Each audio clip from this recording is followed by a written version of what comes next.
Hello friends, આજે આપણે એક નવી જ રેસીપી લઈને આવ્યા છે।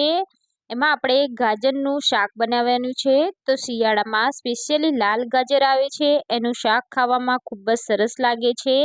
તો આજે આપણે ગાજરનું એકદમ ટેસ્ટી સરસ મજાનું શાક બનાવીશું। તો મેં અહીંયા 1 કિલો જેટલા ગાજર લઈ લીધા છે, જેને મેં ધોઈ લીધા છે।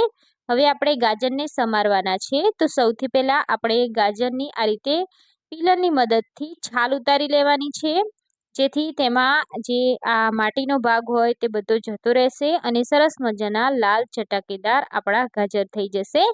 તો આ રીતે આપણે છાલનો ભાગ ઉતારી તેમાં તેને આપણે વચ્ચેથી કટ કરી લેવાના છે અને જે પીચનો ભાગ આવે છે તે આપણે કાઢી લેવાનો છે અને ગાજરને આપણે ઝીણા ટુકડામાં સમારી દેવાના છે। તો વધારે ઝીણા ટુકડા નથી કરવાના, આપણે આ રીતે બસ વચ્ચેનો ભાગ કાઢી અને ઝીણા ઝીણા ટુકડામાં કટ કરી લઈશું। તો મેં અહીંયા ટોટલ બધા ગાજરને આ રીતે સમારી લીધા છે। તો ગાજરને આ રીતે સમારી હવે આપણે તેને ફરીથી ધોઈ લેવાના છે। તો આપણે કાણાવાળા વાસણમાં તેને ધોઈ અને સરખા નીચોડી લઈશું। સાથે મેં અહીંયા લીલી ડુંગળી લીધી છે 250 ગ્રામ જેટલી, તો એને પણ આપણે ઝીણી સમારવાની છે। તો અહીંયા શિયાળામાં ભરપૂર પ્રમાણમાં લીલા શાકભાજી મળે છે, એટલે આપણે લીલી ડુંગળી એકદમ ફ્રેશ લઈશું, જેથી એનો ટેસ્ટ ખૂબ જ સરસ આવશે। તો આપણે લીલી ડુંગળી પણ ઝીણી ઝીણી આ રીતે સમારી દેવાની છે। તો મેં અહીંયા લીલી ડુંગળીને પણ સમારી લીધી છે, સાથે લીલું લસણ પણ સુધારી લીધું છે અને અહીંયા મેં વટાણા લીધા છે, તો એ પણ સુધારી લીધા છે। હવે આપણે લસણની ચટણી બનાવીશું, એટલે લસણની પેસ્ટ બનાવવા માટે અહીંયા મેં 7 થી 8 નંગ જેટલું લસણ લીધું છે। એમાં 1 ચમચી આપણે લાલ મરચું પાવડર એડ કરી આપણે સરખી એવી મસ્ત મજાની પેસ્ટ વાટી લઈશું, જેનાથી આપણા શાકનો ટેસ્ટ ખૂબ જ સરસ આવશે। તો અહીંયા આપણે લસણની પેસ્ટ પણ બનીને તૈયાર છે। હવે આપણે શાક માટે વઘાર કરીશું। તો આપણે એક કડાઈમાં 2 મોટા ચમચા જેટલું તેલ એડ કરીશું। તેલ ગરમ થાય એટલે આપણે તેમાં 1 ચમચી રાઈ એડ કરવાની છે।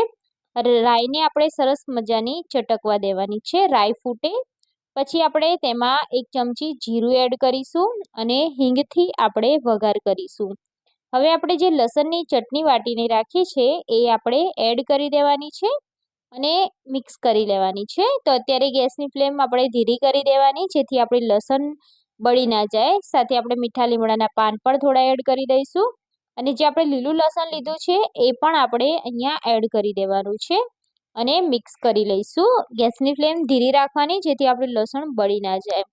હવે જે ગાજરને આપણે સમારીને રાખ્યા છે તેને મેં ધોઈ લીધા હતા, તો એ પણ આપણે અત્યારે એડ કરી દેવાના છે।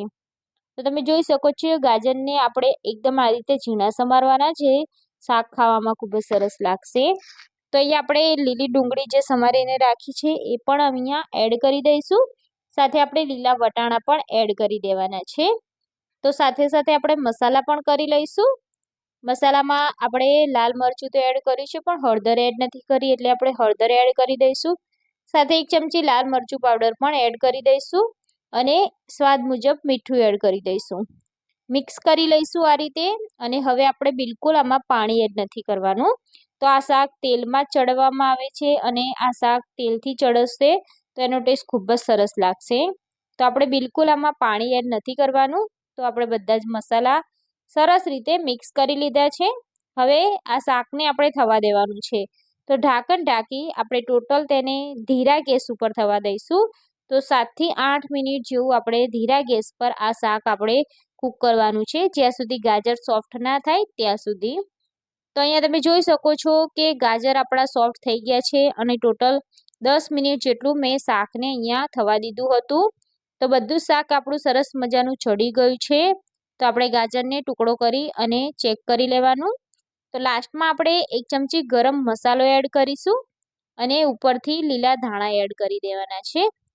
તો અહીંયા આપણું ગાજર, લીલી ડુંગળી અને વટાણાનું શાક બનીને તૈયાર છે।